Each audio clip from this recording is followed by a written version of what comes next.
Roberto siempre confió en Martín como si fuera su propia sangre. Compartían el agua del mismo pozo, trabajaban lado a lado bajo el mismo sol, y sus familias comían en la misma mesa. Pero lo que Roberto no sabía era que cada noche, mientras él descansaba creyendo en esa amistad, su compadre caminaba en silencio hacia sus tierras, con intenciones que destruirían todo, una traición tan cruel que ni siquiera el peor enemigo se atrevería a cometer. Y cuando la verdad finalmente salió a la luz, ya nada volvería a ser igual.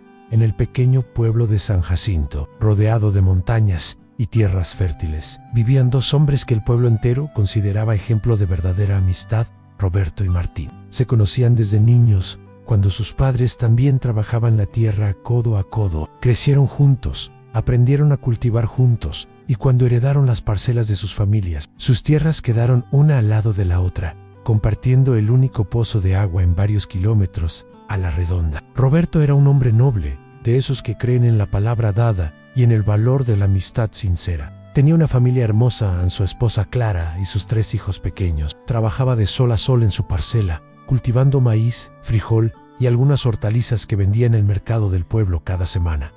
No era rico, pero tampoco le faltaba. Vivía tranquilo, confiando en que su esfuerzo y la bendición de la tierra le darían lo necesario. Martín, por su parte, siempre fue más ambicioso. Desde joven soñaba con tener más tierras, más ganado, más de todo, pero en público era el amigo perfecto, siempre con una sonrisa, siempre dispuesto a ayudar a Roberto cuando lo necesitaba, siempre presente en los momentos importantes. Cuando nació el último hijo de Roberto, Martín fue el padrino. Cuando Roberto necesitó dinero prestado para comprar semillas después de una mala cosecha, Martín se lo dio sin cobrarle intereses. Para eso están los compadres, decía con esa sonrisa que todos en el pueblo conocían. Los domingos después de misa, las dos familias se reunían. Los niños jugaban mientras los hombres tomaban café y hablaban de la siembra, del clima, de los precios en el mercado. Clara y la esposa de Martín, Lucía, compartían recetas y chismes del pueblo. Todo parecía perfecto. Todo parecía ser la imagen de dos familias unidas por algo más fuerte que la sangre, la lealtad y el cariño genuino. Roberto nunca sospechó nada. ¿Cómo iba a sospechar? Martín era prácticamente su hermano. Habían compartido alegrías y tristezas. Cuando el padre de Roberto murió, Martín estuvo ahí, ayudando con el funeral, consolando a la familia. Cuando Martín perdió su primera gran cosecha por una plaga, Roberto trabajó gratis en su parcela para ayudarlo a recuperarse. El pozo que compartían era antiguo, construido por los abuelos de ambos. Tenían un acuerdo simple y justo: cada uno podía sacar agua cuando la necesitara, sin restricciones. Era un símbolo de su confianza mutua. Nunca hubo peleas por el agua, nunca hubo reproches. Roberto siempre pensó que era afortunado de tener un vecino y amigo como Martín. Pero detrás de esa fachada de amistad perfecta, Martín guardaba un secreto oscuro, un plan que había comenzado a ejecutar hacía ya varios meses. Un plan tan vil, tan calculado, que si alguien se lo hubiera contado a Roberto, jamás lo habría creído. Porque ¿cómo creer que tu mejor amigo, tu compadre, el padrino de tu hijo, podría estar destruyendo tu vida deliberadamente mientras te abrazaba y te llamaba hermano? Todo comenzó una noche que Martín no podía dormir, consumido por la envidia. Había ido al mercado esa mañana y escuchó a los comerciantes elogiar la calidad de los productos de Roberto. Don Roberto sí sabe trabajar la tierra, decían. Sus tomates son los mejores de la región. Apretó los puños. Él trabajaba igual de duro, quizás más, pero las tierras de Roberto parecían dar mejores frutos. La parcela de Roberto estaba en una zona ligeramente más fértil, con mejor drenaje natural. Esa envidia fue creciendo como mala hierba en su corazón. Martín comenzó a pensar así: las tierras de Roberto fracasaran, tendría que venderlas, y yo podría comprarlas baratas. Así tendría las mejores tierras del área. La idea era tentadora, pero ¿cómo hacer que las cosechas de Roberto fracasaran sin levantar sospechas? Una noche, la solución le llegó mientras guardaba unos sacos de sal que había comprado para conservar carne. La sal en sí echaba sal en las tierras de Roberto. Poco a poco, discretamente, la tierra se volvería infértil. Los cultivos se marchitarían, y todos pensarían que era mala suerte o alguna plaga desconocida. El plan era perfecto porque era lento y silencioso. Nadie sospecharía de él, el mejor amigo de Roberto. Y así comenzó la traición más cobarde. Las primeras veces, Martín salía de su casa pasada la medianoche, cuando todo el pueblo dormía. Llevaba un saco pequeño de sal escondido bajo su poncho. Conocía cada rincón de las tierras de Roberto como si fueran suyas propias. Se movía en silencio, como una sombra, y esparcía puñados de sal alrededor de las plantas jóvenes, especialmente en las zonas donde Roberto sembraba sus mejores cultivos. Al principio usaba poca cantidad, para que el efecto fuera gradual. No quería que fuera obvio, quería que pareciera un deterioro natural del suelo. Después de cada visita nocturna, regresaba a su casa, se lavaba las manos y se acostaba al lado de su esposa como si nada hubiera pasado. Por las mañanas, cuando veía a Roberto, lo saludaba con la misma sonrisa de siempre. Pasaron las semanas y Roberto comenzó a notar algo extraño. Algunas de sus plantas no crecían como debían. Las hojas se ponían amarillas, los tallos se veían débiles. Al principio pensó que era falta de agua y regó más, pero eso solo empeoró las cosas, porque la sal se disolvía mejor y penetraba más profundo en la tierra. No entiendo qué está pasando, le comentó Roberto a Martín una tarde, mientras inspeccionaban juntos las plantas enfermas. Nunca me había pasado esto. He trabajado esta tierra toda mi vida. Martín puso cara de preocupación, como el buen amigo que fingía ser. Qué raro, compadre. Quizás es el clima este año, o alguna plaga nueva. ¿Quieres que te ayude a revisar? Y ahí estaba, ofreciendo ayuda, mientras era él mismo quien causaba el daño. Roberto aceptó agradecido. Juntos revisaron las plantas, buscando insectos o signos de enfermedad. Por supuesto, no encontraron nada concluyente. Martín sugirió cambiar el patrón de riego, aplicar algunos remedios caseros. Roberto siguió todos sus consejos, sin saber que su amigo regresaría esa misma noche a echar más sal. Pasaron los meses y la situación de Roberto empeoró dramáticamente. Lo que comenzó afectando solo algunas plantas, ahora se había extendido a casi toda su parcela. Sus cultivos se marchitaban sin razón aparente. La tierra, que siempre había sido generosa con él, ahora parecía maldita. Las pérdidas económicas comenzaron a acumularse. Roberto tuvo que usar sus ahorros para mantener a su familia. Clara se preocupaba cada vez más al ver a su esposo desvelarse buscando soluciones que no llegaban. Roberto consultó con otros campesinos del pueblo. Trajo a un agrónomo de la ciudad que examinó el suelo y las plantas.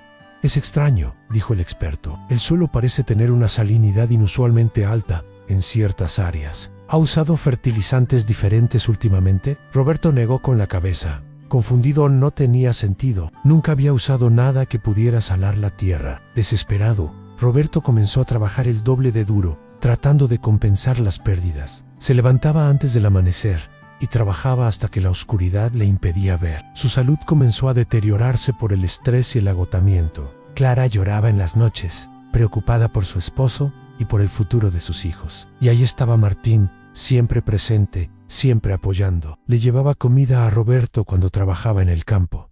Le ofrecía palabras de ánimo. No te rindas, compadre. Las cosas van a mejorar, pero en privado, Martín sonreía satisfecho. Su plan estaba funcionando a la perfección. Un día, Martín dio el siguiente paso de su plan. Se acercó a Roberto con expresión seria.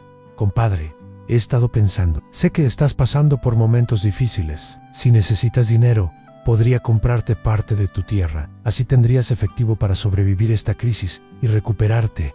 Lo dijo con tanta preocupación falsa en la voz que cualquiera hubiera pensado que era un acto de generosidad. Roberto se sintió conmovido por la generosidad de su amigo, pero su orgullo no le permitía aceptar todavía. Gracias, Martín, pero voy a intentar salir adelante un poco más. A Martín, frustrado pero paciente, decidió intensificar sus visitas nocturnas.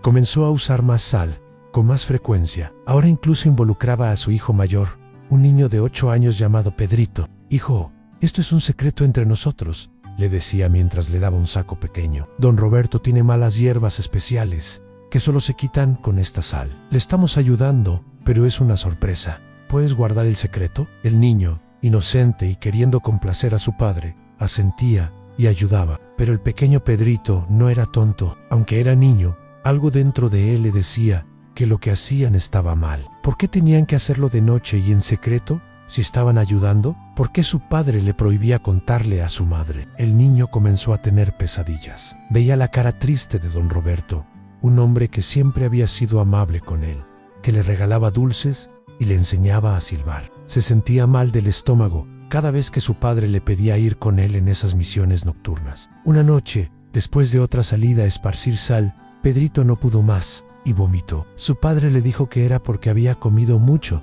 pero el niño sabía que era por la culpa que sentía. La tarde en que todo cambió era un domingo caluroso. Roberto estaba sentado en su portal, agotado y derrotado, mirando sus tierras arruinadas. Había aceptado la realidad.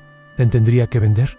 No veía otra salida. Sus ahorros se habían agotado, debía dinero en el pueblo y su familia estaba sufriendo. Fue entonces cuando vio a Pedrito caminando hacia su casa. El niño venía solo, con los ojos rojos e hinchados de llorar. Se acercó a Roberto con pasos temblorosos, y antes de que el hombre pudiera preguntar qué pasaba, Pedrito se arrodilló y comenzó a sollozar incontrolablemente. Don Roberto, perdóneme por favor. El niño apenas podía hablar entre el llanto. Mi papá me hizo ayudarle a echar sal en sus tierras. Me dijo que era un secreto, que lo estábamos ayudando, pero yo sé que eso está mal. Ya no puedo dormir, me duele la panza todo el tiempo. Perdóneme, don Roberto, perdóneme, Roberto. Sintió que el mundo se detenía. Por un momento pensó que había escuchado mal, que era imposible. Su mente se negaba a procesar las palabras.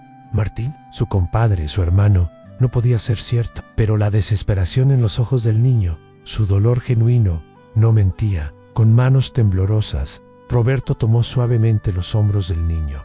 Pedrito, mírame, ¿estás seguro de lo que estás diciendo? El niño asintió entre sollozos y comenzó a contar todo: en las salidas nocturnas, los sacos de sal, en el galpón de su padre, las instrucciones de mantenerlo en secreto, todo. Roberto sintió una mezcla de emociones: rabia, dolor, traición. Años de amistad, de confianza absoluta, habían sido una mentira. El hombre que llamaba hermano había estado destruyendo su vida deliberadamente, mirándolo a los ojos cada día mientras lo apuñalaba por la espalda. Esa misma tarde, Roberto fue donde el alcalde del pueblo con Pedrito. El niño, temblando pero decidido a decir la verdad, repitió su confesión. Varios hombres del pueblo, incluyendo al alcalde, fueron inmediatamente a la propiedad de Martín. Revisaron su galpón y efectivamente encontraron varios sacos de sal escondidos detrás de unas herramientas. Cuando confrontaron a Martín, primero lo negó todo. Esto es ridículo. Roberto está tan desesperado que inventó esta historia, pero cuando su propio hijo,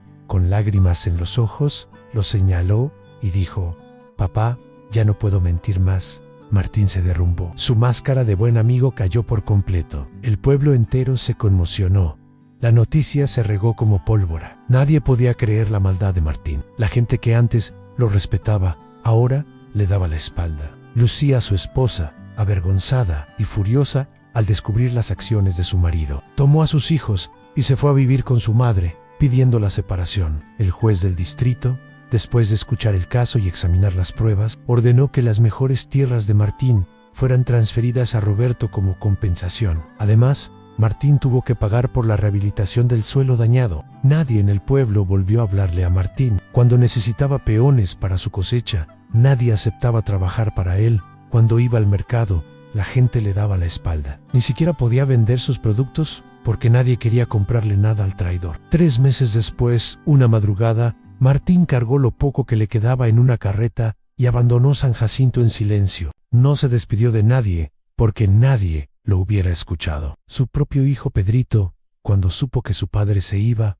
no derramó ni una lágrima. El niño se quedó con su madre, quien eventualmente reconstruyó su vida lejos de la sombra de su ex esposo. Roberto recuperó sus tierras y, con ayuda del agrónomo y tratamiento especializado del suelo, eventualmente logró rehabilitarlas. Pero algo en él había cambiado para siempre. Ya no confiaba fácilmente, ya no invitaba a la gente a su casa como antes. El pueblo lo entendía: la traición más profunda deja cicatrices que nunca sanan del todo. Pedrito crecería cargando la culpa de las acciones de su padre, pero también con la dignidad de haber tenido el valor de decir la verdad. Roberto siempre fue amable con el niño, sabiendo que él también había sido víctima de Martín. Años después, cuando le preguntaban a Roberto sobre lo que pasó, él simplemente decía: la traición más dolorosa no viene de un enemigo, viene de quien llamabas hermano. Y ese dolor nunca se olvida completamente, solo se aprende a vivir con él. El pozo que una vez compartieron como símbolo de amistad quedó abandonado.